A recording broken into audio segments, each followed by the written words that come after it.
Good morning and welcome to Global Perspectives. I'm David Dumke. Much has been written and said about the U.S.-China relationship right now. Today, we are joined by a special guest who will explain some of that relationship and where it could possibly be going. Our guest today is the former U.S. Ambassador to China, Max Baucus. Max Baucus also served for 36 years representing Montana in the U.S. Senate. Welcome to the show. Thank you, David. So where is the U.S.-China relationship going? You hear a lot talking about strategic competitor, superpower rival. Where is this headed? It's spiraling down, not up, but down. It's very toxic. Essentially, neither country trusts the other. We don't trust Chinese. Chinese don't trust us. And I think the relationship between President Biden and President Xi is not great. It's not good. It's not great. You know, countries pursue their own interests. We're pursuing ours, the United States, and China is pursuing its own interests. China thinks it's destined to be a world superpower, thousands of years of history.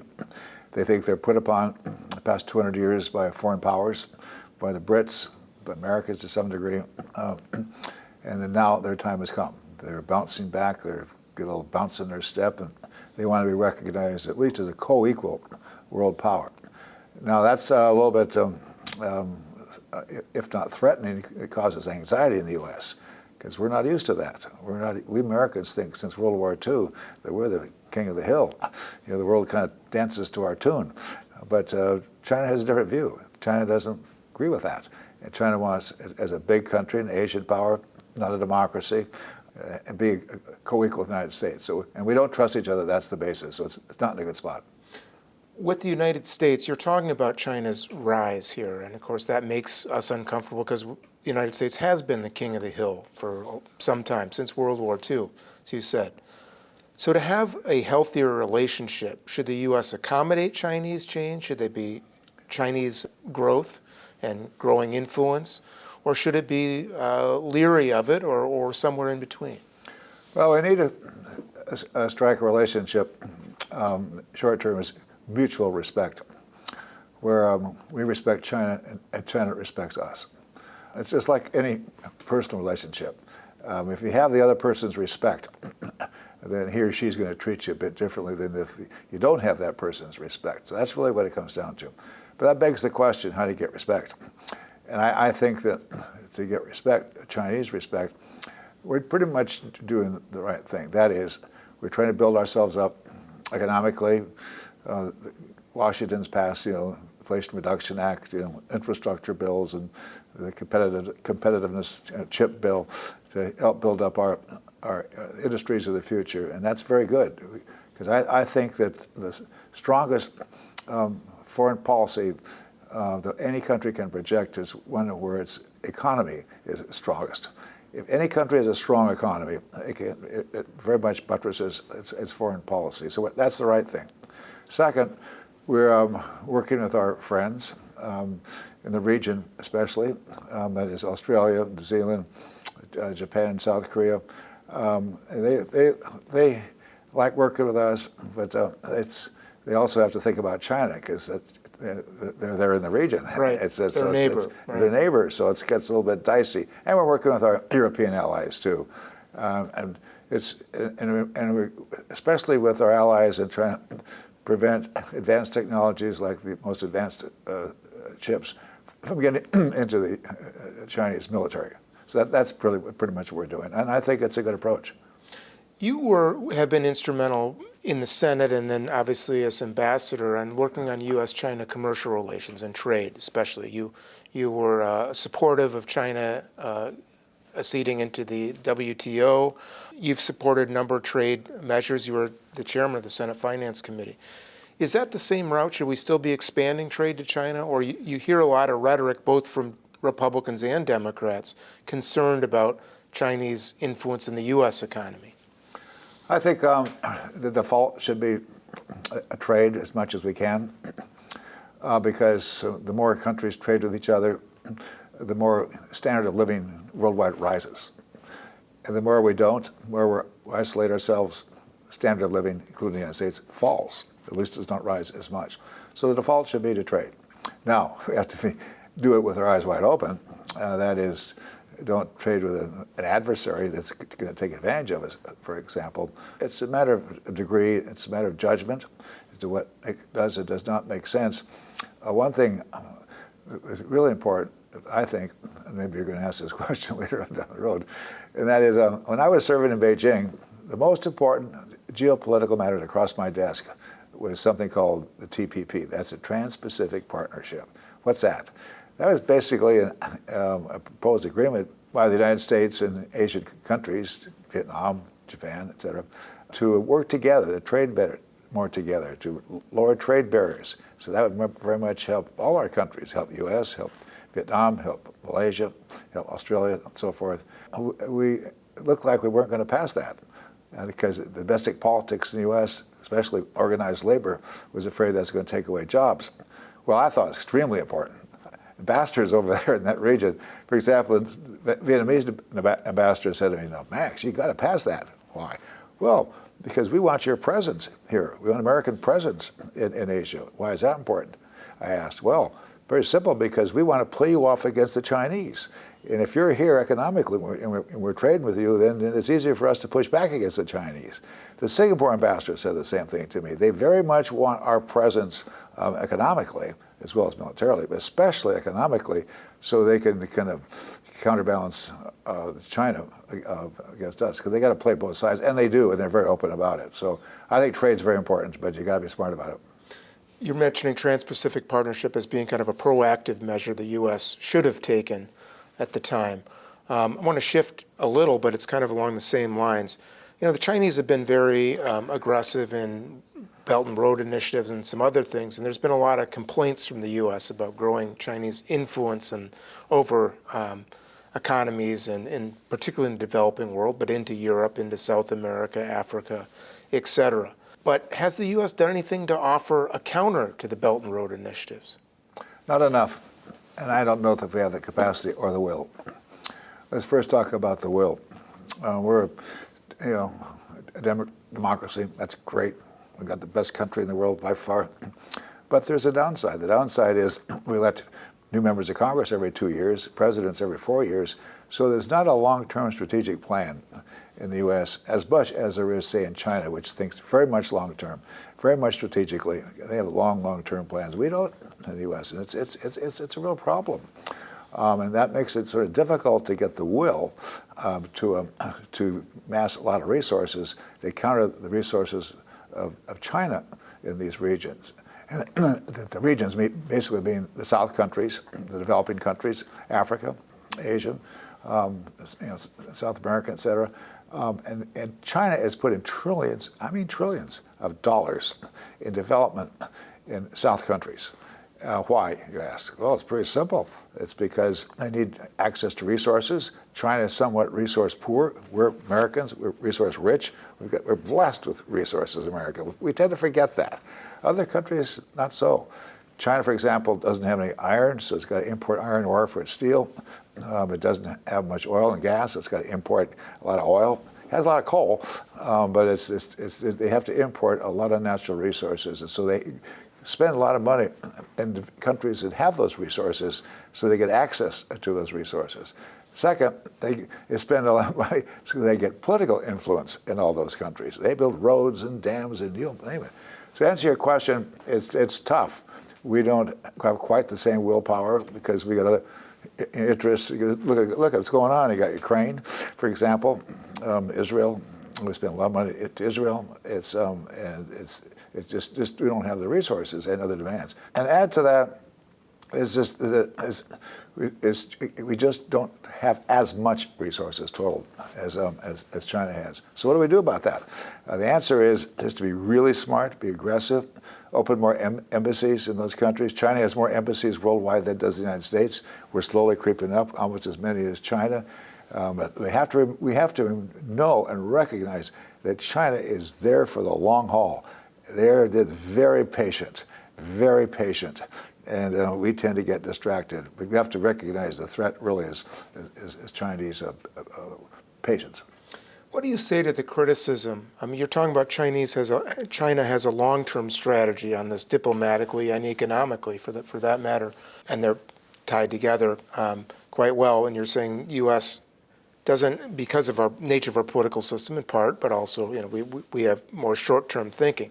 Yet at the same time, we have a responsibility. You've heard the term world's policeman, but the U.S. has been central to supporting Ukraine, or central to responding to the Israel-Hamas war, or any really global fire spot. So the criticism of China from the West has been, China's become a global power without the global responsibilities. What do you say to that? There's something to that. There's no question. Look at our country,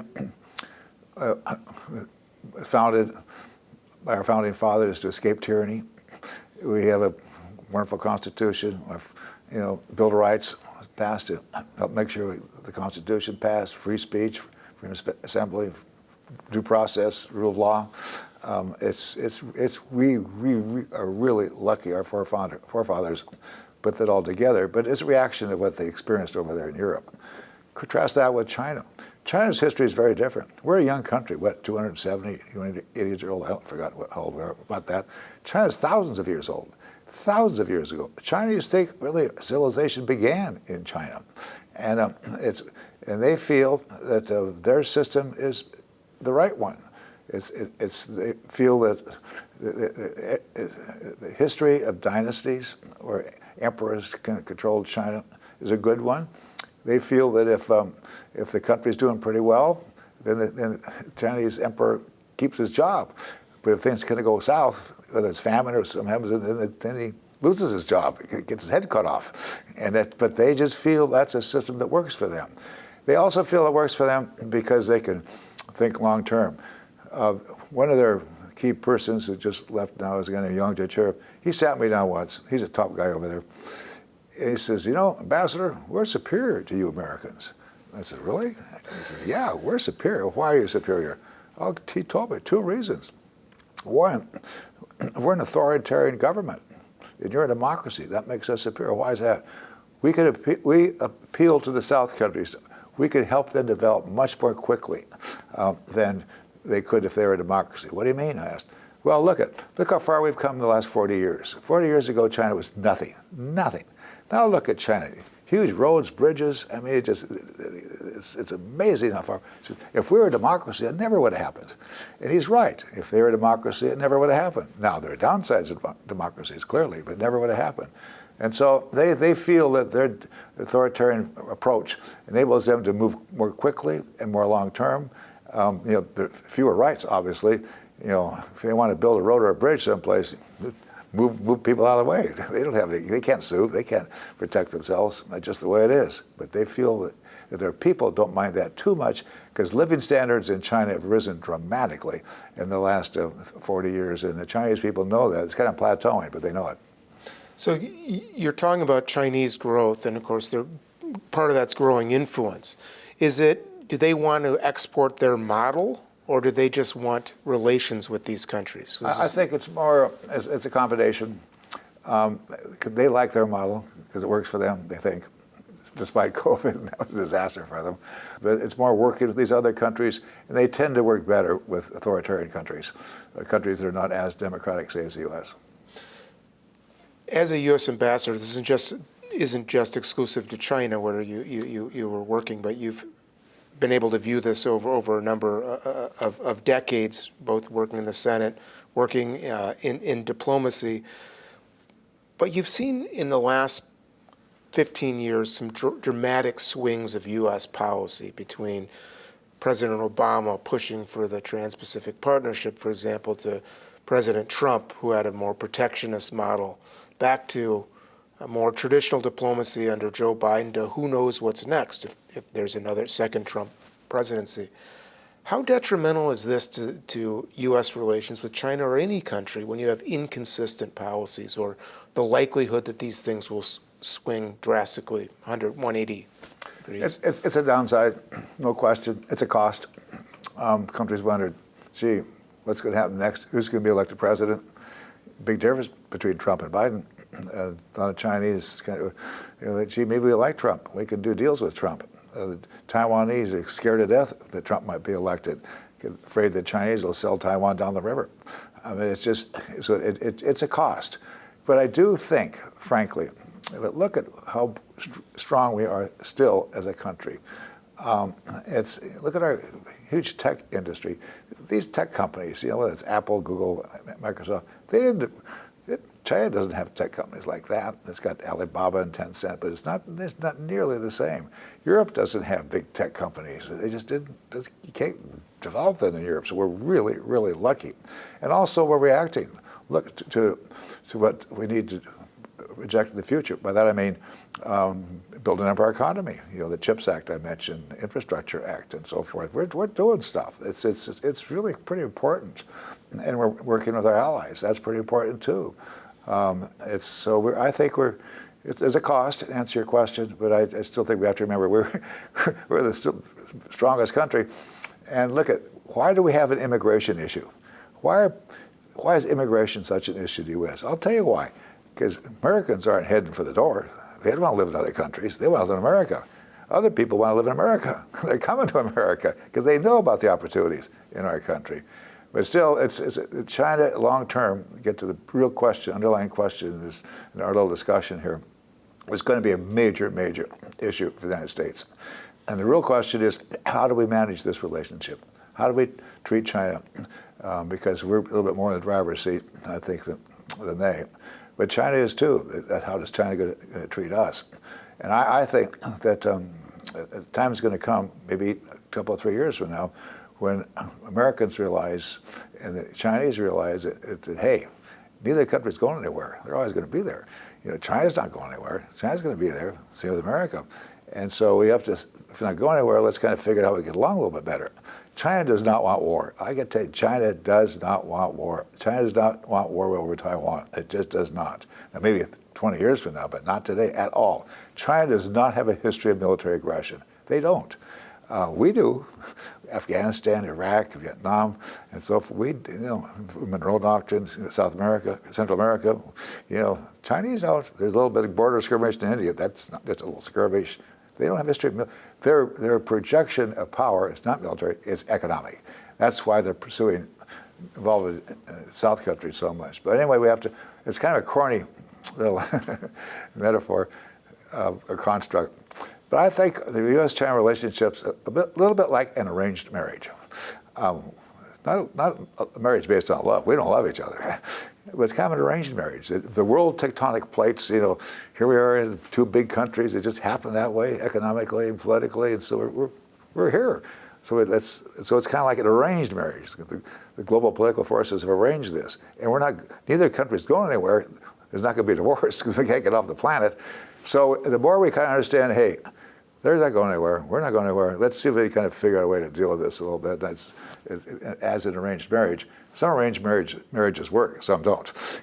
But at least we have to get along with each other. Do you think there needs to be more efforts on each side to facilitate understanding? Because people get caught in their own narrative and their own rhetoric. Yes, there's no question. That's true. For example, in the last 6-8 months, a lot of U.S. cabinet secretaries would go to China. Secretary Mondo, for example, to see a guy named Wang Wentao, who is the top commerce minister. There's a lot to go over, and I know it's just in the news the last several days. There are several meetings. Jake Sullivan, head of NSC, he meets with their top foreign people, maybe over in Switzerland, maybe someplace else, kind of away from the media. There are a lot of. Each side knows. Each side knows, but today there's such distrust. The presidents, the leaders of each side, get a lot of pushback from their people to be tough on the other country. One point you brought up a minute ago, China's rivalry with India, and in mentioning what the United States has done working with allies, Japan, Australia, the Quad, if you will, but India's been key to the U.S. strategy. If there is there a strategy, number one? Second, how does India complicate things with China? Well, I think India, along with rising power in the Middle East, Saudi Arabia, for example, UAE, those countries, really demonstrates how we're entering more into sort of a multipolar world. Some Chinese like to say the U.S. is declining. I don't think the U.S. is declining, but the U.S. is under a lot more pressure because the world's much more complicated with a rising India and rising state Saudi Arabia, and China doing deals with Saudis in the UAE and trying to figure out what to do with India. It's very, very complicated, and so I just think that India is going to be a real force. Its population, I think, is almost already larger than that of China. It doesn't have the demographic problems that China has, like youth. I mean, there's a lot of people in India who get jobs, but India is really complicated. It's a democracy, but man, oh man, is it complicated. You know, the Hindus and Islam and the ethnicities, and it's an amazing country, but it's complicated. So we have a few minutes left, and I wanted to kind of shift a little. You know, your background is interesting. In 1976, you were first elected to Congress in the House, and then you went to the Senate 2 years later, where you had a long and distinguished career. Then you became an ambassador after that. Did you like being a diplomat more than a senator, or was it just kind of a different chapter? Well, I feel like the luckiest guy in the world with two best professional jobs. One, representing the state of Montana, the U.S. Senate, Chairman of the Finance Committee. There's no better job than that in Congress, I tell you. That committee runs most everything. And being chairman, it's jurisdiction over trade, health, tax. I mean, and I loved it. And I tried to do the right thing with it all. And second, representing the U.S. In China. That's a great job. Threw myself into both, loved them both, worked really hard at them, both of them. They're just different jobs, but they're both wonderful. You, of course, were in Congress for quite a while, so you've been active in politics for quite a while as a Democrat, but you were not doctrinaire, party line voter all the time. You did vote more in line with Montana, which is more conservative than the National Democratic Party, certainly. How were you able to balance that, and how has that changed over time? Well, those are two separate questions. The first question, look, you just do what you think's right. And you're able to do what's right the more you're comfortable with what you're doing. And you're more comfortable the more you just spend more time learning it, talking to people, especially in Montana, figuring out where they're coming from, what they really, and people are really the same. They want what's best for their family, their state, and most people are not greedy. Most people kind of want to work together and balance things out. So you just really work at it. But your second question is really very concerning because no question, politics is becoming just terrible. It's toxic. It's almost debilitating. People, I don't know why people want to serve in the House these days. It's just awful. I mean, if you're a Republican, you don't talk to a Democrat, and vice versa. When you're the minority party in the House, you are nothing. You're just barely a fleck on the wall. You have no power. You have nothing. And it's not that much better in the Senate these days. Well, that begs the question: why? What's happened? What's caused all that stuff? My view is this is not the answer, but first of all, when I first served, more members of the Senate were real statesmen, both sides of the aisle.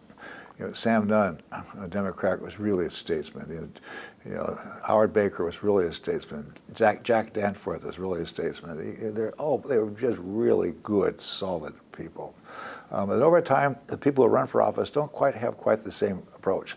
Over time, people who think they have all the answers, rather than trying to work together to try to find the answers. And add to that, there's, I think, advances in media technologies have not helped. Internet, social media, we get all siloed. I think the internet and social media reduces attention spans for Americans.